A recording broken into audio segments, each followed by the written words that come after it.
चौथा test match draw नहीं, हमारे लिए जीत है और इंग्लैंड के लिए हार है। कौन है इस इम्पॉसिबल ड्रॉ के असली सुपरस्टार्स? क्यों इंग्लैंड और ऑस्ट्रेलिया जैसी टीमें जब अपने घर पर हारती हैं तो उनसे वो हार बर्दाश्त नहीं होती? रविंद्र जडेजा, वाशिंगटन सुंदर के शतक ने कैसे 5वें टेस्ट मैच में जीत का हमारा रास्ता खोल दिया है? इन सारी चीजों के ऊपर डिटेल में बात करते हैं, तो चलो बिना टाइम खोटी किए सीधा मुद्दे पर पहुंचते हैं और बात करते हैं चौथे टेस्ट मैच की। इंडिया और इंग्लैंड के 4th टेस्ट मैच में कुछ ऐसा हो गया जिसकी किसी ने उम्मीद भी नहीं की थी।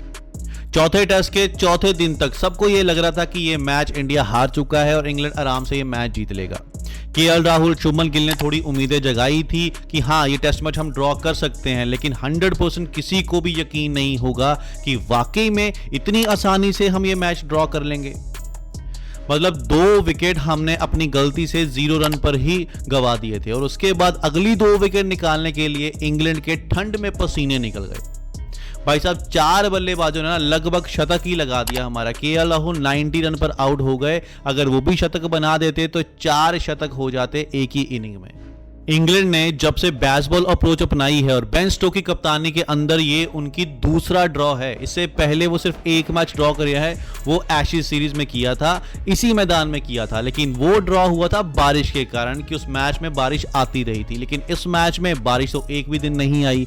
5 दिन इंग्लैंड ने मेहनत की लेकिन फिर भी उनके हाथ जीत नहीं आई। तो इसलिए ये जो ड्रॉ है ये टीम इंडिया के लिए जीत से कम नहीं है और इंग्लैंड के लिए हार से कम नहीं है। हम सब जानते थे कि ऋषभ पंत इंजर्ड हैं, शायद वो बल्लेबाजी करने ना आए। जब उनकी जगह पे वाशिंगटन सुंदर को भेजा गया तो एक टाइम मन में ये आया कहीं गलती तो नहीं कर दी वाशिंगटन सुंदर को इतनी जल्दी भेजकर। अगर वो जल्दी आउट हो गए तो इंडिया के ऊपर प्रेशर ना आ जाए विकेट का। लेकिन वाशिंगटन सुंदर और रविंद्र जडेजा ने जो टॉर्चर करना शुरू किया इंग्लैंड गेंदबाजों के ऊपर, भाई काबिले तारीफ है। वाशिंगटन सुंदर अगर जल्दी आउट हो जाते ना तो इसी वीडियो में बैठकर हम बात कर रहे होते क्या जरूरत थी वाशिंगटन सुंदर को ऊपर भेजने की, उसको अपनी जगह पर ही भेजना चाहिए था। आप रविंद्र जडेजा को पहले भेजते, लेकिन अब वो अच्छे स्कोर बना गए हैं तो अब सारे तारीफें करेंगे।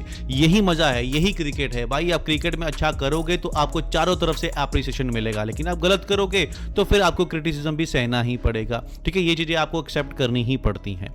लेकिन सच में भाई काबिले तारीफ बल्लेबाजी की है इन दोनों ने।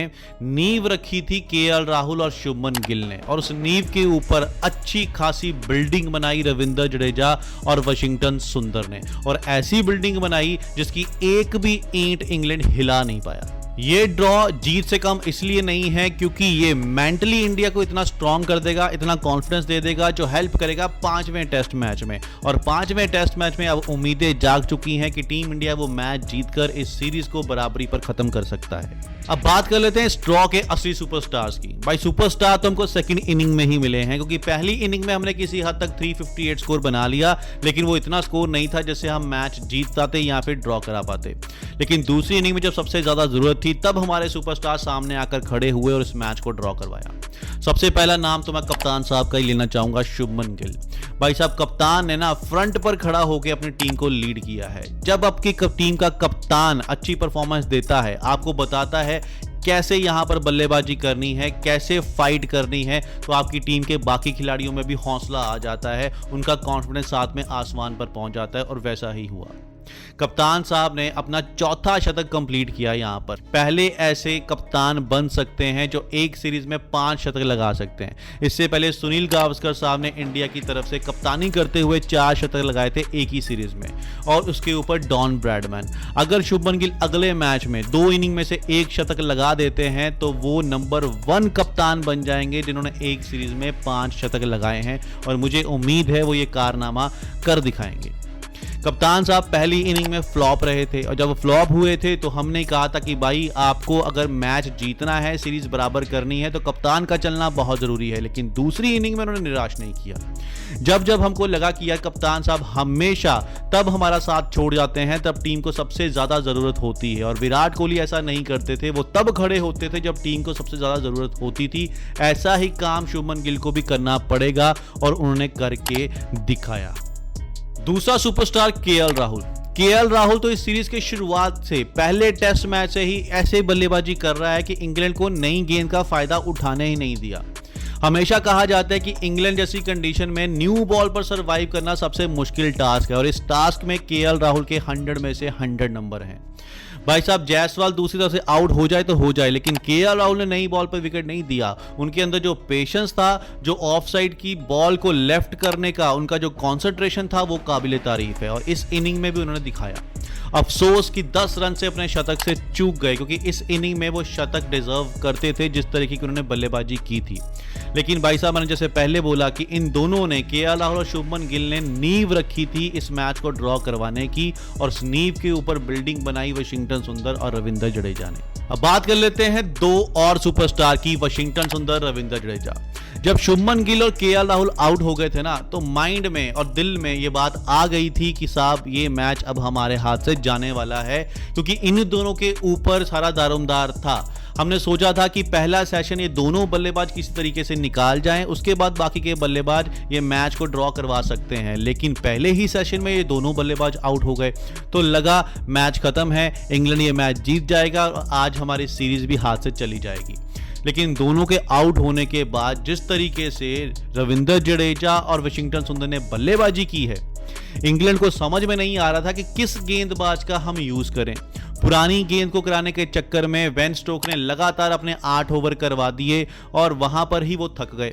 जब नई बॉल आई तो नई बॉल से आर्चर और क्रिस वोक्स उतनी गेंद अच्छी कर नहीं पाए जिससे उनको सफलता हासिल हो पाए, और एक बार यहां पर गेंद पुरानी हो जाती है फिर विकेट निकालना बहुत मुश्किल हो जाता है। लेकिन यहां बल्लेबाजी की तारीफ करनी पड़ेगी। दोनों बल्लेबाजों ने इंग्लैंड की वो हालत कर दी थी, कप्तान बेन स्टोक्स बार बार आके हाथ फैला रहे थे कि भाई हाथ मिलाओ और इस मैच को ड्रॉ घोषित करो, लेकिन दोनों ने शतक कंप्लीट करने के बाद ही बेन स्टोक्स से हाथ मिलाया। अब कभी भी नोट कर लेना, इंग्लैंड और ऑस्ट्रेलिया जैसी टीमों की एक खासियत है कि जब वो मैच हारते हैं तो उनसे वो हार बर्दाश्त नहीं होती, तो बिना वजह कोई ना कोई कंट्रोवर्सी क्रिएट कर देंगे। इस मैच में भी इंग्लैंड ने ऐसे ही किया। इंग्लैंड के कप्तान बेन स्टोक्स जब मैच ड्रॉ घोषित हो जाता है तो रविंद्र जडेजा से हाथ नहीं मिलाते हैं। हाथ इसलिए नहीं मिलाते क्योंकि उनका कहना है कि मैं इस मैच में टोटली थक चुका था, हमारी टीम थक चुकी थी, हम चाहते थे कि मैच अगर ड्रॉ होना ही है तो पहले ड्रॉ घोषित कर दें और बाहर जाके हम आराम से रेस्ट करें। लेकिन दोनों बल्लेबाज अपना शतक कंप्लीट करना चाहते थे। कौन ये अपॉर्चुनिटी मिस करेगा कि इंग्लैंड में जाकर इतने इंपॉर्टेंट मैच में जहां पर इंडिया की हार सुनिश्चित थी उसको ड्रॉ करवा लिया हो, तो शतक बनाना तो बनता ही है। लेकिन इंग्लैंड के कप्तान ने बिना वजह, फ्रस्ट्रेशन होती है ना, एक मैच हम जीते हुए हैं उसको टीम इंडिया आराम से ड्रॉ करवा गई, तो वो फ्रस्ट्रेशन में ये सारी चीजें हो रही थी। आपको पता है कि वो बल्लेबाज शतक बनाएंगे, आपके अपने बल्लेबाज भी ऐसी पोजीशन पे होते तो आप भी कहते कि साहब शतक बनाओ, तो आप अपने टाइम पास गेंदबाजों को लगा देते, वो आराम से गेंदबाजी करते, आप साइड पे खड़े रहते, शतक बनता, टीम इंडिया के प्लेयर्स बाहर चले जाते। लेकिन आपको तो हार बर्दाश्त नहीं हो रही थी ना, क्योंकि आपके लिए हार से कम नहीं है। आप तो सोच के बैठे होंगे कि ये सीरीज हम जीत चुके हैं, ये मैच निकाल लेंगे, अगले मैच में हम एक्सपेरिमेंट करेंगे, टाइम पास करेंगे, फिर दिखाएंगे टीम इंडिया को बेसबॉल क्या होगा। अब आपको टेंशन बढ़ गई है कि अगले मैच में अब फिर से आपको जोर लगाना पड़ेगा, फिर से आपको दिमाग से खेलना पड़ेगा, क्योंकि वो मैच अगर आप हार गए तो ये सीरीज आपके नाम नहीं हो पाएगी, सीरीज बराबर हो जाएगी। पर चलिए ये सब चलता रहता है, ये फितरत है इंग्लैंड और ऑस्ट्रेलिया की। आपने नोट किया होगा जब बेन स्टोक्स रविंद्र जडेजा के पास जाकर कह रहे थे कि भाई इस मैच को ड्रॉ करते हैं, तो वहां पर कैमरा सीधा शुभमन गिल की तरफ गया था, क्योंकि कप्तान है उनकी तरफ तो कैमरा जाना ही था। और जैसे उनकी तरफ कैमरा गया, इंग्लैंड की जो ऑडियंस थी, इंग्लैंड क्राउड थी, उन्होंने कप्तान शुभमन गिल को बू करना शुरू कर दिया, क्योंकि ये वार्मी आर्मी जो है ना, ये ऐसे ही करती है। जो खिलाड़ी इनके अगेंस्ट खड़ा होगा ये उनको बू करना शुरू कर देती है, लेकिन फर्क नहीं पड़ता। हमने जो हमारा आइडल है उससे ये सीख लिया हुआ है कि इन जैसी कंडीशन से कैसे डील करना है। विराट कोहली वहां पे जाकर क्राउड को चुप करवाता था, और हमारे अब बाकी खिलाड़ियों को भी पता चल चुका है कि कैसे इन लोगों को चुप करवाना है। अब जाते जाते ये बात कर लेते हैं कैसे वशिंगटन सुंदर, रविंद्र जडेजा के शतक ने टीम इंडिया के 5वें टेस्ट मैच में जीत का रास्ता खोल दिया है। इन दोनों ने कोच और कप्तान को ये मैसेज भेज दिया है कि हम अच्छी फॉर्म में चल रहे हैं। वशिंगटन सुंदर ने स्पेशली ये बता दिया कि आप मुझे 5 नंबर पर भेजो, 7 नंबर पर भेजो, या फिर 3 नंबर पर भेज दो, मैं बल्लेबाजी कर लूंगा। आप मुझे एज अ बैट्समैन खिलाइए, जब जरूरत पड़ेगी मुझसे बॉल करवा लिए, मैं वो भी कर लूंगा। अगर आपको लगता है साई सुदर्शन, करुण नायर अच्छी फॉर्म में नहीं है तो मैं उनकी पोजीशन पर बल्लेबाजी कर सकता हूं, और आप टीम एक एक्स्ट्रा गेंदबाज को ऐड कर सकते हैं। अगर आपको एक्स्ट्रा गेंदबाज ऐड करना है तो साहब अर्शदीप सिंह को बीच में ऐड कीजिए अगर वो फिट हो चुके हैं, और बुमराह को कन्विंस कीजिए कि वो लास्ट टेस्ट मैच खेलें, क्योंकि उन्होंने कहा था मैं 3 टेस्ट मैच खेलूंगा, लेकिन last test match series decider होने वाला है। वो डिसाइड करेगा कि हम ये सीरीज बराबरी पर खत्म करेंगे या फिर इंडिया ये सीरीज हारेगा। तो बुमराह अगर खेलते हैं, बुमराह, अर्शदीप सिंह, आकाशदीप सिंह को वापस लेके आइए, और चौथे नंबर पर मोहम्मद सिराज। इतना अच्छा पेस टैग हमारा हो जाएगा कि हम 20 विकेट किसी भी ट्रैक पर निकाल सकते हैं।